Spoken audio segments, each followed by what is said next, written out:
Praise the Lord, ஹல்லேலூயா. சீயோன் வேதாகம ஆய்விற்கு அன்போடு கூட இயேசு கிறிஸ்துவின் நாமத்தில் உங்களை வரவேற்கிறேன். இன்றைய தினத்திலும் எசேக்கியேல் தீர்க்கதரிசன புஸ்தகம் அதிகாரங்கள் 40 முதல் 42 அதிகாரங்களில் உள்ள வசனங்களை தியானிக்க சர்வ வல்லமையுள்ள தேவன் நமக்கு கிருபை பாராட்டுவாராக. இந்த அதிகாரங்களிலே எசேக்கியேல் சிறையிருப்பு தொடங்கி 25 ஆண்டுகள் கழித்து கிமு 573 ஆண்டிலே தேவாலயத்தை குறித்த தரிசனம் கொடுக்கப்படுகிறதை நாம் இங்கே பார்க்க முடியும். வருங்காலத்தில் தேவ மகிமையை மீண்டுமாய் கொண்டு வர வேண்டும் என்று சொல்லி ஆண்டவராகிய தேவன் இந்த தரிசனத்தை எசேக்கியேலுக்கு தருகிறார். இந்த தேவாலயத்தின் மூலமாக தேவ பிரசன்னம் ஜனங்களோடு இருக்க வேண்டும் என்று சொல்லி ஆண்டவர் விரும்புகிறார். ஆம், ஆண்டவராகிய தேவன் இங்கே இந்த தேவாலயத்தை குறித்ததான தரிசனத்தை கொடுக்கும்போது வெளிப்படுத்தின விசேஷத்திலும் 21, 22 அதிகாரங்களிலே ஆண்டவராகிய தேவன் யோவானுக்கு தரிசனத்திலே காட்டினதான தேவாலயத்தை குறித்து நாம் பார்க்க முடியும். இந்த எசேக்கியேலுக்கு காட்டினதான தேவாலயம் அங்கே யோவானுக்கு தரிசனத்தில் காட்டின தேவாலயத்திற்கு நிழலாட்டமாய் கொடுக்கப்பட்டிருக்கிறது. கடைசி நாட்களிலே ஆண்டவர் அங்கே யோவானுக்கு தரிசனத்தை கொடுத்து கடைசி நாட்களில் நடக்கப் போயிலான காரியங்களை காட்டும்போது அங்கே தேவாலயத்தையும் அவர் காட்டுகிறார்.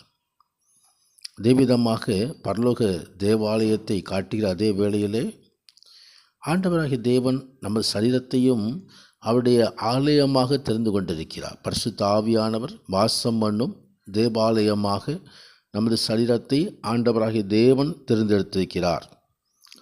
பரிசுத்தமானது தேவனுடைய ஆலயத்தின் பிரமாணம். தேவனுடைய ஆலயத்தின் அலங்காரம் பரிசுத்தம். பிரசாந்தத்துக்கு மகிமை உண்டாவதாக. இந்த பரிசுத்தத்தை காத்துக்கொள்ள வேண்டும். பரிசுத்தம் எப்படி இருக்கிறது என்று நாம் எப்பொழுதும் ஆராய்ந்து அறிய வேண்டும். இங்கே கிழக்கு வாசல் முதல் வெளிப்பிரகாரம் வரைக்கும் அங்கே எசேக்கியேல் கூட்டி செல்லப்படுகிறார்.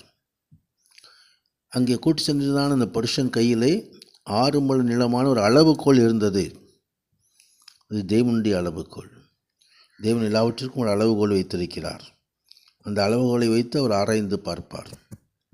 வெளிப்பிரகாரம் எவ்வளவு இருக்கிறது, வடக்கு வாசல், தெற்கு வாசல், உட்பிரகாரத்து வாசல்கள் எல்லாவற்றையும் அங்கே அளவு சரியாக இருக்கும்படியாக அங்கு அளந்து ஆராயப்பட்டது.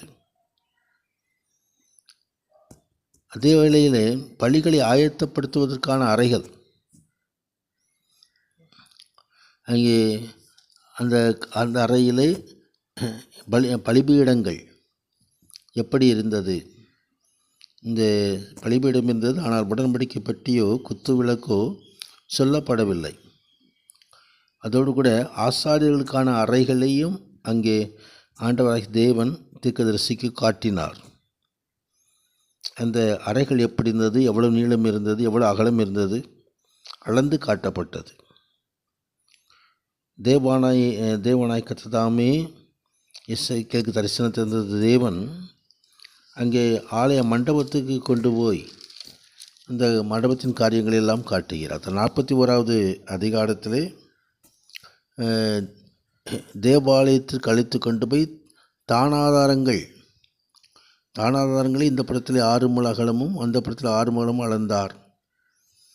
வாசஸ்தலத்தின் அகலம், இதுபோல வாசல் நடை அகலம் எவ்வளவு, முன்புறத்தில் எவ்வளவு, சுற்றுக்கட்டுகள், பக்கவாட்டின் மேல் கட்டப்பட்டதான கட்டுகள், புறம்பே உள்ள சுற்றுக்கட்டுகள் எல்லாம் சரியாக அளந்து காண்பிக்கப்பட்டது.